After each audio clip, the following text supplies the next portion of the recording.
Hi, Peter. A very, very, very quiet Northern Cape. Ever since we actually woke up this morning driving around the polling stations, we found that people were peacefully going to the polling stations and there were no actually disturbances that were reported. And we have journalists throughout the province, and we've been talking to some of them who've been giving us a report back that at the moment the numbers are actually increasing. People are going to the polling stations. Of course, even where there were threats of protests, people actually appear not to have heeded to the call, but are going to vote. But with me here to give us a better picture of what is happening in the surrounding area is the IEC officer, Bonolo Modise. Mr. Modise, can you paint for us the picture of what the situation is now like? Thanks for the opportunity. We have experienced a very peaceful election today in the Northern Cape. It started off with many of our electoral staff going out to the various voting stations to ensure that stations opened on time. And I'm proud to report that we managed to open all our stations on time.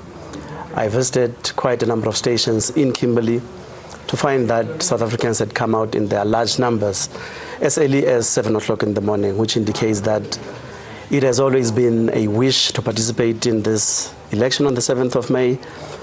We will be closing our stations at 9.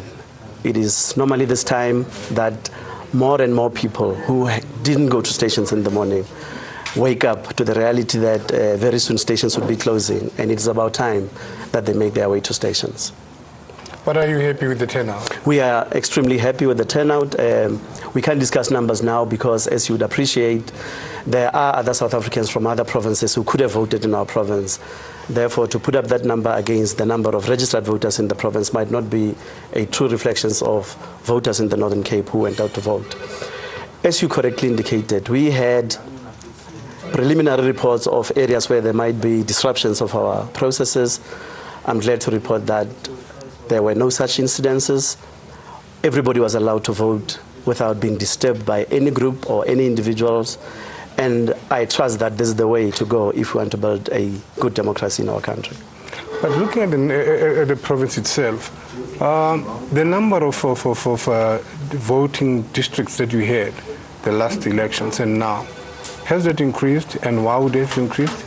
Well, the number of districts we had going into the 2011 elections has increased by about 50 to a total of 694 today. And the reason for that is that there are settlement patterns that change now and then, and we need to be able to cater to such realities where new settlements are established, make sure that we bring the service to those voters who might have moved for whatever reason, hence the number of 694 that we have now. Okay. Now let's look at the special votes that we spoke about earlier on. What has been the situation like of those who could not manage to go and vote in the past 2 days? We would find situations where we visited voters at their homes and they were not available.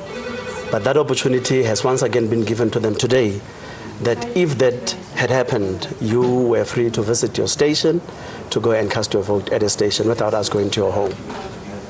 Have you heard anything from the security around the country as to what's happening? Well, I had consultation with the team from the South African Police Services, who were equally happy that there were no incidents that they had to run after. They reported to me that they had an easy day in as far as disruptions are concerned in the province.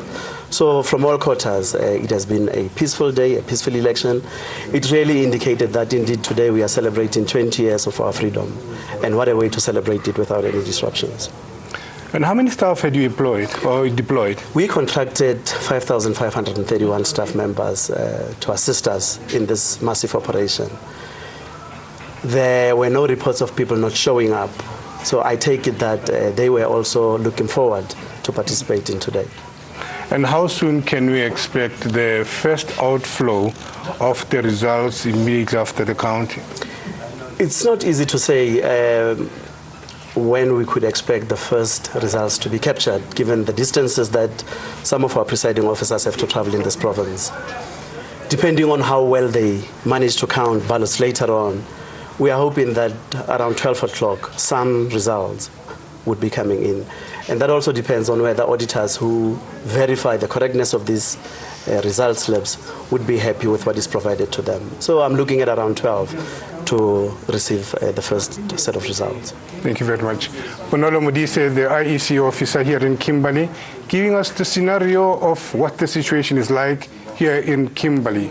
Back to the studio. Lehana, thank you very much indeed. That was our reporter in the field there, keeping us up to date with what's been happening in the Northern Cape. And as he says, it's been a slowish day, but